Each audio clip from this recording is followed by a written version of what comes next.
할렐루야. 오늘은 사도행전 9장 32절부터 43절까지의 말씀을 우리가 다 함께 합독하도록 하겠습니다. 그때에 베드로가 사방으로 두루 다니다가 룻다에 사는 성도들에게도 내려갔더니 거기서 애니아라는 사람을 만나매 그는 중풍병으로 침상 위에 누운 지 8패라. 베드로가 이르되 애니아야, 예수 그리스도께서 너를 낫게 하시니 일어나 내 자리를 정돈하라 한데 곧 일어나니 룻다와 사론에 사는 사람들이 다 그를 보고 주께로 돌아오니라. 요빠에 다비다라 하는 여제자가 있으니 그 이름을 번역하면 도르가라. 선행과 구제하는 일이 심히 많더니 그때 병들어 죽음에 시체를 씻어 다락에 누이니라.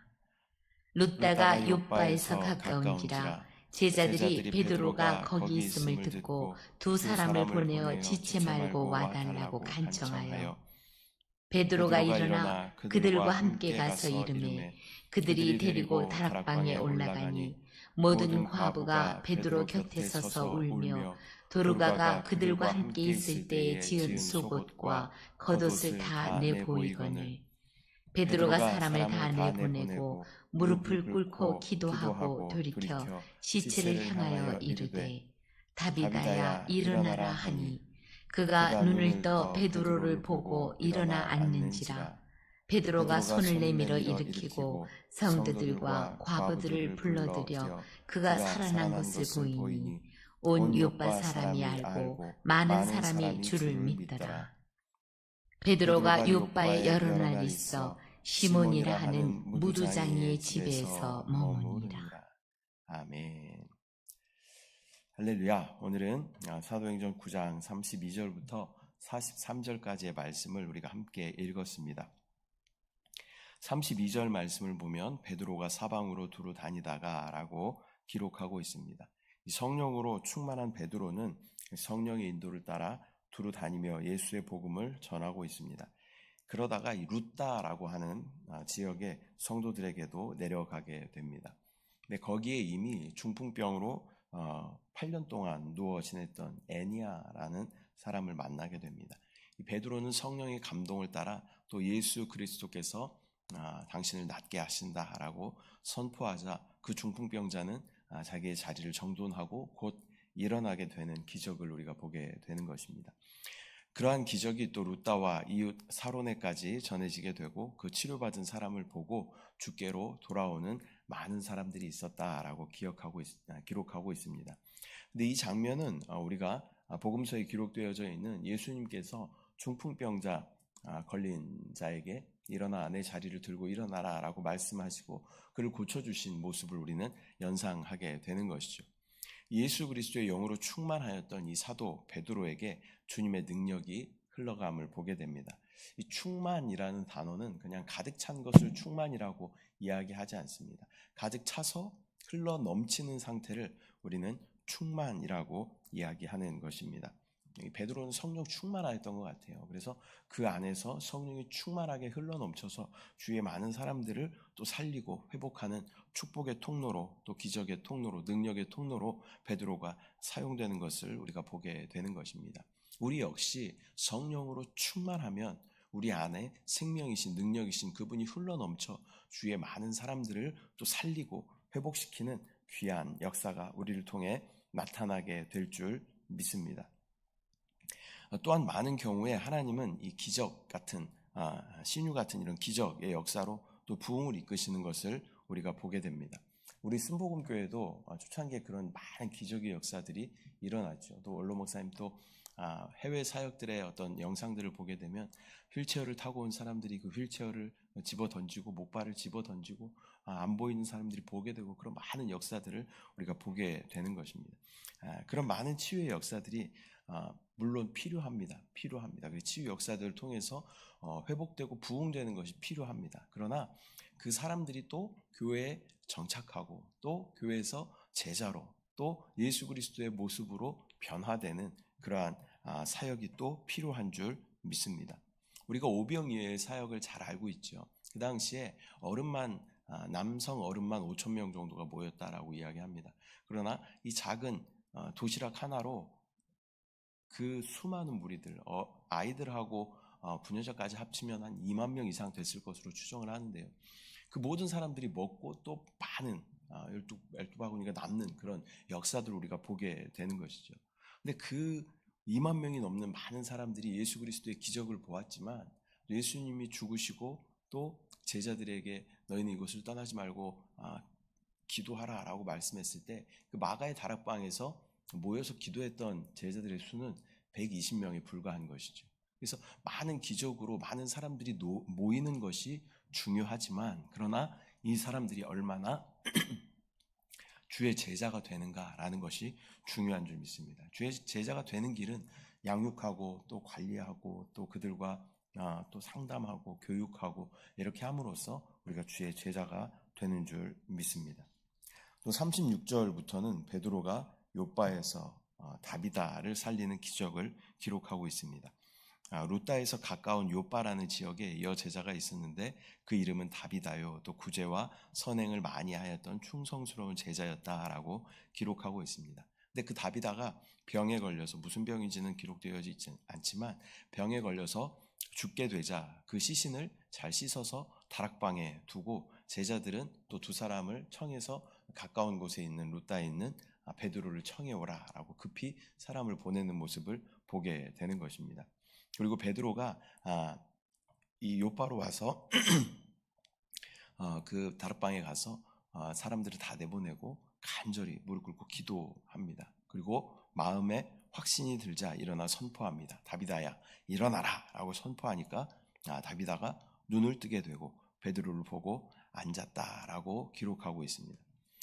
주님께서 죽은 나사로를 살리셨던 그 장면이 또 기억이 나죠. 또 회당장 야이로의 딸을 또 살리셨던 그 사건을 우리가 기억하게 되는 것입니다. 나사로를 살릴 때도 마찬가지죠. 주님을 청하기 위해서 사람들을 부르고 그러나 주님께서는 또 지체하시다가 오시는 모습을 또 우리가 보게 되는 것입니다. 이런 어떤 사역들, 주님께서 행하셨던 사역들이 베드로를 통해서 계속해서 나타나는 것을 우리가 보게 됩니다. 그러나 그 능력을 사용하고 역사가 나타나는 것은 그 사람의 어떠함이 아니라 그 사람의 성령 충만함에 달려있다는 것을 우리가 기억해야 할 줄 믿습니다. 사도 바울이 그가 사역을 왕성하게 할 때 그런 고백을 합니다. 나를 주목하지 마라. 나는 당신들과 성정이 똑같은 사람이다 라고 그렇게 이야기하는 것입니다. 베드로 역시 마찬가지죠. 우리가 똑같은 성정을 가진 사람입니다. 성정이라고 하는 것은 성질과 정욕을 대표하는 말일 수도 있습니다. 똑같은 우리와 같은 성질을 가지고 있고 우리와 같은 정욕을 가지고 있는 사람이지만 어떻게 그 안에서 예수 그리스도의 능력이 나타나냐면 내가 나를 부인하고 나의 성질과 나의 정욕을 부인하고 내 안에 내 거듭난 영 안에 충만하신 그리스도께서 나타나면 우리는 그러한 놀라운 역사를 보게 될 줄 믿습니다.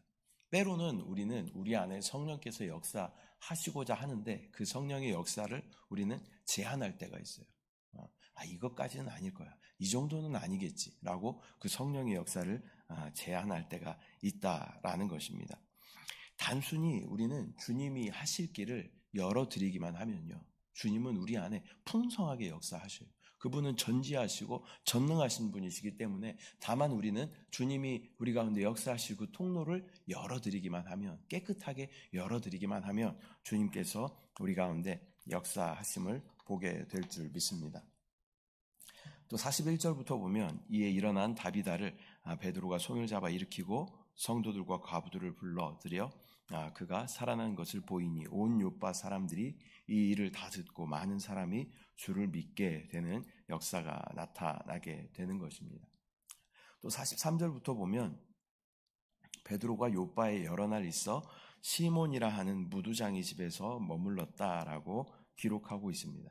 이 42절하고 43절하고 전혀 내용이 다르죠. 그리고 43절이 이 9장의 끝 마지막입니다. 그리고 10장에 가면 또 다른 내용이 나와요. 근데 왜 굳이 43절에 이 말씀을 기록해 놓았을까요? 시몬이라 하는 무두장이의 집에서 머무니라 라는 말씀을 굳이 왜 기록했을까요? 이 무두장이라는 것은요, 짐승의 이런 날 가죽에서 털이나 기름을 제거하여 가죽을 부드럽게 하는 일을 하는 사람을 가리킵니다. 가죽 세공업자라고 표현할 수 있겠는데요. 그러나 당시에 이 짐승의 시체를 접촉하는 것은 이 유대인들의 율법에 있어서는 대단히 부정한 어떤 일인 것이죠. 그러나 이 베드로는 지금 이 부정한 그런 직업을 가지고 있는 시몬, 이 무두장이 시몬 집에 머무니라라고 기록하고 있습니다. 이 의미는 무엇이냐면 주님께서도 이 세리 삭개오의 집에 유하시고 그곳에서 식사하시죠. 또 이 세리 마태의 집에서도 주님께서는 식사를 하셔요. 그리고 많은 창녀와 또 세리들과 함께 하셨다라는 그런 기록들이 많이 있는 것이죠. 이것은 율법으로 우리의 구원을 제한할 수 없다라는 것을 주님께서 말씀하여 주시는 줄 믿습니다. 베드로도 마찬가지죠. 당시에 이 베드로의 행동은요, 사실 유대인들이 보기에는 파격적인 행동인 거예요. 이 무두장이라는 이 천시받는 직업, 또 가까이 할 수 없는 그런 사람의 이 직업을 가지고 있는 그 시몬이라는 집에 거했다라는 것은 대단히 파격적인 행동이라는 것이죠. 그래서 우리도 마찬가지입니다.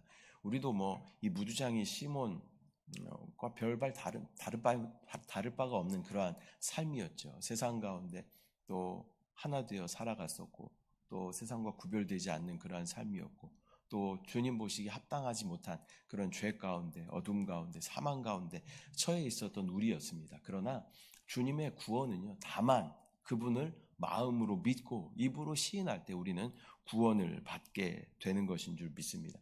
어떠한 조건이 있지 않다는 것이, 우리의 신분에 어떠한 조건이 있지 않다라는 것입니다.